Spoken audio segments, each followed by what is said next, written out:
Okay, Mike, thank you. Just introduce yourself and tell me what you do here. I'm Mike Vercauteren. I'm the Executive Director of Interfaith Good Samaritan.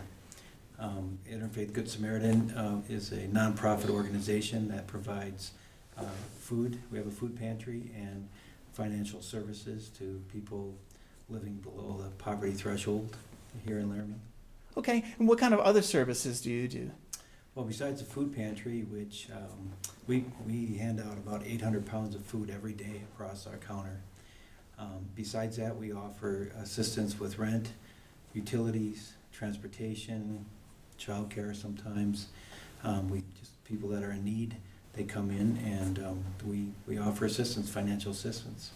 And how does it work? How do you get the food, and where does it come from? Well, the food we get donated by local grocery stores, Walmart, Ridley's, Safeway, Loaf and Jugs. They're all helping us out with that. And then we get some food from the Food Bank of the Rockies.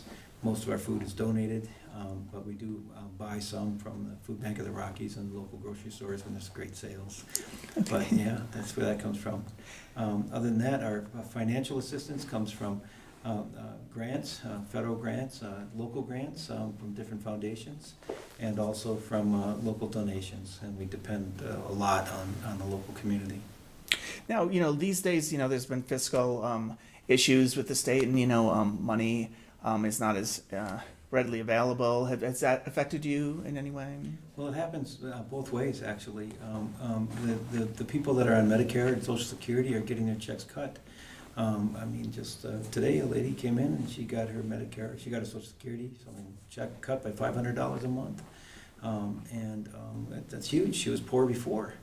And other people are, losing, $50 here, $100 there. So there's a large part of our clientele are people that are the working poor. One story that I can think of is a man with he's got 2 kids and a wife, and he's 50 or 49 years old, and he's working 59 hours a week at 2 different fast food restaurants. But he's not earning $1,200 a month at 59 hours a week.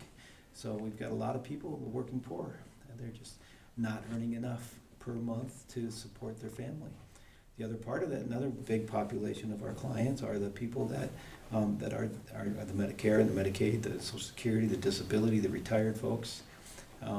There's another story is an older woman that's ill, very ill. I think she's 59, but her husband died, and she's living on a pension of $400 a month from her dead husband. $400 a month. That's her rent, and she's trying to make a go on that. And then there's a lot of people, that are earning $600 a month on Social Security, and they're getting that cut. And so they come to us for assistance. The other side of that coin is that we depend on a lot on government grants, and we already lost a substantial portion, and we're afraid that we're going to lose more. So, yeah, it's a tough battle. So we're going to depend even more on the community in the future. Also, what is in terms of homeless? I know that on your website you mentioned things about that issue. How is that affecting you? Homelessness? Yeah. Just today, in fact, there was a lady that with 4 kids. She had to split up with her partner, and the kids were bounced out of the house, out of the apartment, and literally homeless as of today. Right. We have to find a place for her tonight, and so that's very common.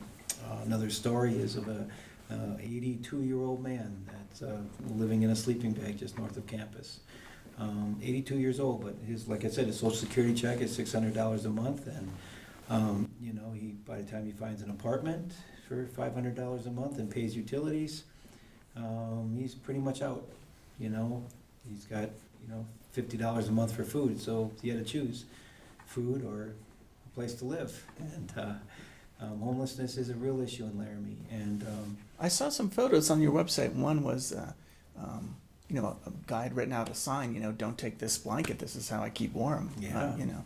that kind of thing. Yeah, it's real, and yeah, every day, people coming through town and people in transition between housing, it's a problem that needs to be addressed. But you know, the other thing is that Laramie is a very generous community, and it's amazing. You know, there's a sad story every day in our offices, and but the other side of it is that we've got, I don't know, 35 volunteers that come in every day with us. Well, not every day, but there's always somebody coming in. They cycle through, but they're wonderful people with big hearts and big smiles and full of compassion and generosity, willing to help. We couldn't do it without our volunteers. And then the other thing is that every day somebody comes in with bags full of groceries and saying, just want to help, or writing out a check. And you know, that story I like to tell was just in July, a man came up and handed me a check for $500. And I said, can I ask you a question? And he said, sure. And I said, why are you doing this? And he said, well, it could have been me. And yeah, so the generosity is there. We're just going to need to ask more, that's all. Okay. I wanted to ask you, when did you come to Interfaith, and what was your background a little bit? Well, I have a bachelor's in business and a master's in social work. And I worked as an advocate, a policy advocate around the state for most of my career. I worked in substance abuse prevention and suicide prevention for most of my career around the state of Wyoming. I retired, and I came down here in January to volunteer.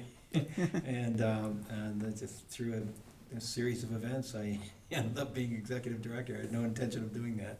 Okay. But I was thoroughly enjoying my retirement, but I'm really enjoying this as well. Yeah, you certainly seem to be qualified for this kind of work. Yeah, it's good. It's good work. So last thing I wanted to ask, if people want to volunteer or they want to donate, how do they get in touch?